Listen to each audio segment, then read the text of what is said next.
Happy Monday. I'm Marlon Bowling with you, your tour guide to the ag commodities.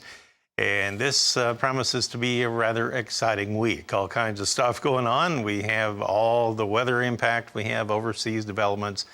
And of course, not to mention, we had the options expiration on Friday from all the September options. And coming up tomorrow, it's the end of the trading month, and we have first notice day coming up on the September contracts.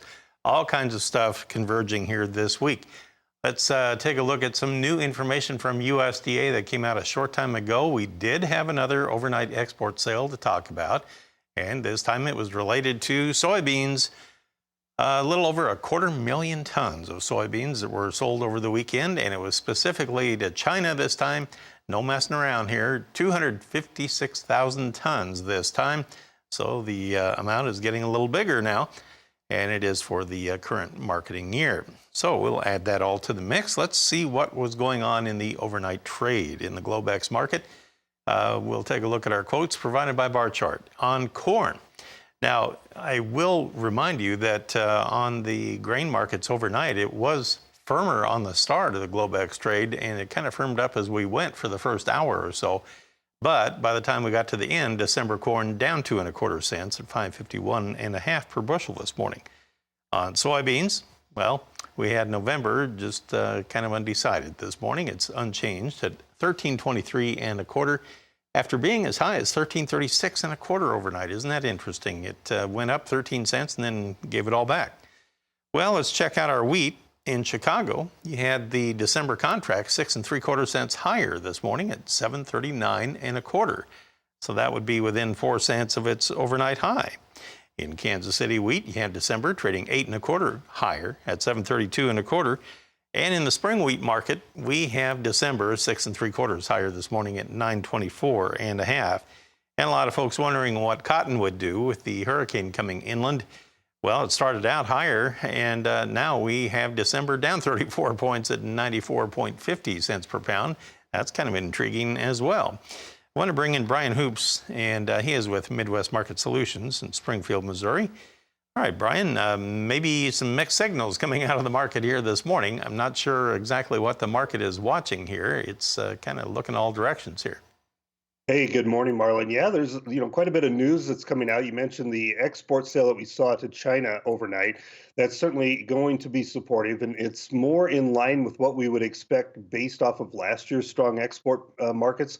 We saw, really big export business all the way through harvest, and we're starting to get that feeling again that China is short bought on supply. They are needing to buy product, and they're going to have to continue to buy it from the United States, and that should go on in the early stages of our harvest into later parts of harvest as well. Now, other things that the market is looking at today, it's going to be first notice day. That's tomorrow. It comes out that deliveries could be posted. So if you're long September grain futures, you have until the close to get out or you risk deliveries.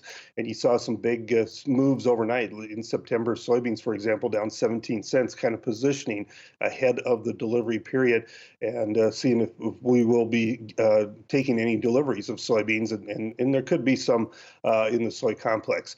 Now, wheat futures also, they're looking ahead to the Egyptian wheat tender. It's unlikely the U.S. will participate in this tender, but Egypt tendered for optional origin wheat overnight, likely to be from Romania and the Ukraine once again. And then we also had Stats Canada come out early this morning with their all wheat production estimate, and it was just slightly above estimates, 22.6 million tons, I believe. That is down from the current USDA number that they gave us earlier this month, and it's also the smallest all wheat crop in Canada since 2007. And so that certainly implies that Canada will need to plant additional acres next year to rebuild supplies. The U.S.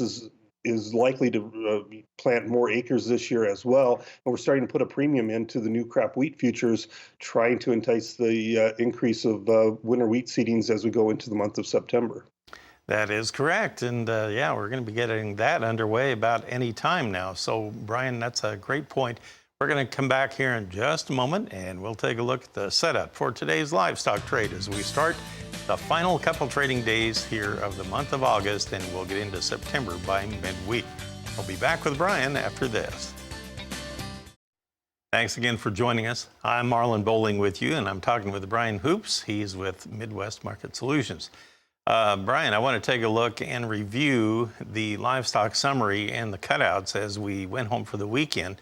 And on the livestock summary last week, kind of held about the same, I guess, maybe bumped up about $1 last week on live cash cattle sales, 122 to 123 on Friday, I heard. Dress basis sales, pretty wide range, about 201 to 207 per hundredweight out there. We'll call that steady to $1 higher too. Cash live hog sales around the country were down over $2.50 Friday, and the carcass basis sales were down $1.32. But let's see where we finished up in the cutouts. On the beef cutouts first and the pork cutouts next. On the beef cutouts, we went backwards on Friday afternoon. It looked like it had sold off and then rebounded for a couple of days late in the week, and heading into the weekend, choice cuts were down $1.93. Selects were down $4.07. Let's see what the pork side did here.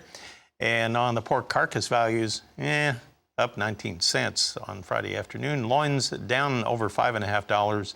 And the ham market up almost $6.50, while the bellies were down not quite $1, about 98 cents lower. So, Brian, with all this stuff going on here in the movement or lack thereof in some of the grains, what do you see happening in the cattle and hog trade today?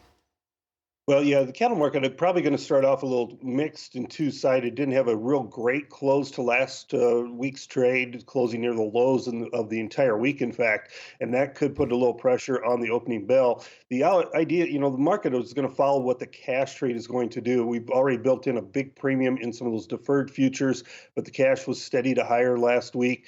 Looking that way again this week, steady to better, even with the cutouts starting to slip a little bit. There's plenty of margin out there for the packer to work with. So look for the cash cattle market to try and work higher. The hog market is bouncing off of long-term weekly support. Commercials have turned real bullish to this market in the last Commitment to Traders report. So the hog market may be one that's kind of undervalued in here and needing to move higher and align itself, especially the October contract, as it holds a discount to the lean hog index and needs to align itself as we go into September and October.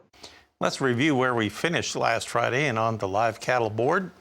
We had the October contract finishing 47 cents lower. We were at 129.12 per hundredweight. The nearbys had the most weakness on Friday. On the feeder cattle trade, we had October 15 cents higher at 168.42, so fairly quiet but firmer. On the lean hog market, as we headed into the weekend, nearby October up 282 at 90.72, and December was up at $1.65. One thing I wanted to point out with all the hurricane information going on, a lot of folks were very concerned about what the crude oil market would do, and well, look at this. October crude, it got up as high as 69.64 overnight, and now we're at 68.60. So we trimmed a little over $1 off of that already, and now we're down 14 cents from where we had closed previously. So that's kind of interesting too.